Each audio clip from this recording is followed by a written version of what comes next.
कृती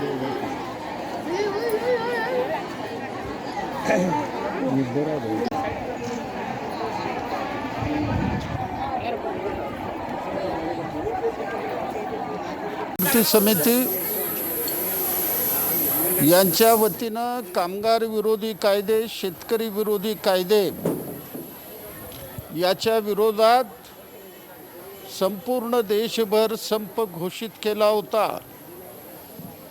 मला रिपोर्ट आलेले आहेत की बऱ्याच ठिकाणी संप यशस्वी होत आहे. सोलापूर शहरामध्ये कारखाने 50% यंत्रमाग कारखाने, 75% रेडीमेड कारखाने आणि बहुतेक सरकारी खात्यामधील, बँकेमधील, विमेमधील सगळे लोक संपावर गेलेले आहेत. या वेळेला पोलिसांनी प्रचंड दडपशाही केली. गोदूताईची संपूर्ण नाकाबंदी केली. घरामधून महिला बाहेर पडू नये म्हणून सुद्धा त्यांनी नाकाबंदी केली. आणि सोलापूर शहरामध्ये नाकाबंदी करण्याचा त्यांनी प्रयत्न केला. त्याला तोडून हजारो महिला या लढ्याच्या मैदानात आलेले आहेत. राज्य सरकारला माझी सुरुवातीला मागणी राहणार आहे, लॉकडाऊन काळातील वीज बिल जर माफ नाही केला, असंघटित कामगारांना जर 10,000 रुपये तुम्ही अनुदान नाही दिलात, गोदूताईमधले रस्ते आणि पिण्याचा पाण्याचा प्रश्न नाही सोडवलात, विडी आणि यंत्रमाग कामगाराच्या किमान वेतनाचा जर प्रश्न नाही सोडवलात, रे नगरच्या पायाभूत सुविधा करता 300 कोटी जर आपण नाही दिलात, तर सोलापुरामध्ये युद्धासारखी परिस्थिती मी निर्माण केल्याशिवाय गप्प बसणार नाही आहे.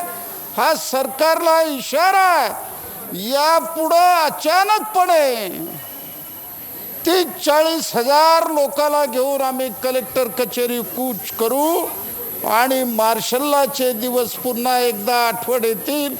तो इतिहास आमचे निर्माण करतील. म्हणून तो दिवस येऊ नये म्हणून केंद्र आणि राज्य सरकारने ताबडतोब निर्णय घेऊन आम्हाला न्याय द्या. न्याय देणार नसाल तर न्याय हिसकावून घेण्याची सुद्धा आमच्याकडे तयारी आहे. एनडीएचं सरकार असू द्या या महाआघाडीचं सरकार असू द्या, आम्हाला कामगाराच्या प्रश्नावर तडजोड करण्याची भूमिका नाही आहे, लढण्याची भूमिका आहे. न्याय मिळवून दिल्याशिवाय गप्प बसणार नाही. संघर्ष आमच्या रक्तात आहे. मास्टर, कोरोनाची दुसरी लाट येईल असं म्हणतायत आणि याच्यामध्ये हजारो महिला तुम्ही एकत्रित करताय. अशा वेळेस कोरोनाचा संसर्ग आपल्या कामगारांना होणार नाही. इकडे ऐका, आज तुम्ही बघताय प्रत्येक आमची गरीब महिला तोंडावर मास्क घातलेला आहे, सॅनिटायझर घेतलेलं आहे.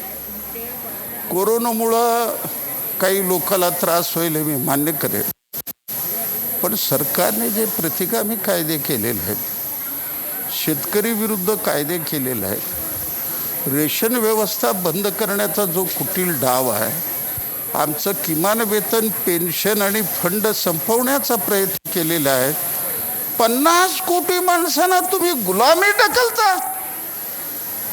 कोरोनापेक्षा भयानक आहे सरकारचं डाव आहे. म्हणून आमची ही लढाई चालू आहे. सरकारचं 1 वर्ष पूर्ण आघाडी सरकारचं आघाडीला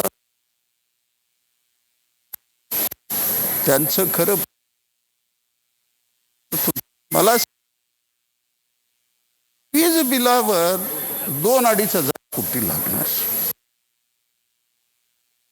कारखानदारांना पासून 15,000 2,000 कोटी येत नाही. लॉकडाऊन काळातलं एक 5,000 कोटी रुपये यांच्याकरता खर्च करता येत नाही. 10,000 रुपये अनुदान देण्याकरता.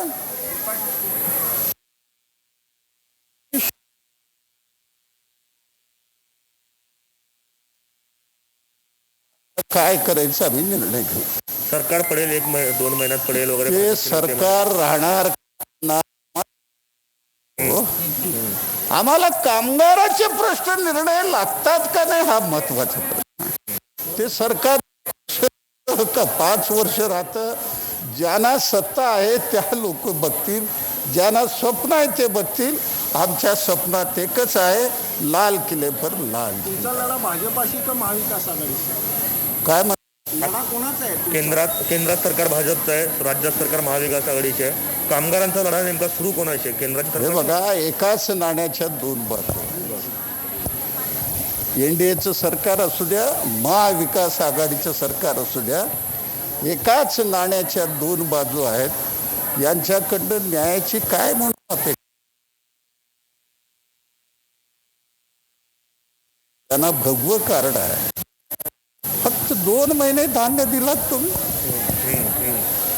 धान्य द्यायला काय तुम्हाला वगव? त्या शेतकरी बिलामध्ये सरकारने निर्णय घेतला, आम्ही आता सरकार धान्य खरेदी करायला उतरणार नाही.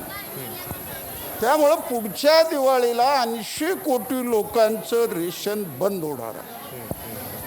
म्हणून ही लढाई आहे. कोरोनापेक्षा भयानक संकट.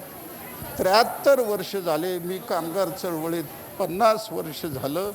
आज संविधान दिवस आहे, भारतरत्न डॉक्टर बाबासाहेब आंबेडकर शहीद कामठ्याने शहीद झालेला दिवस आहे. या दिवशी आम्ही रस्त्यावरनं निघालेला आहे.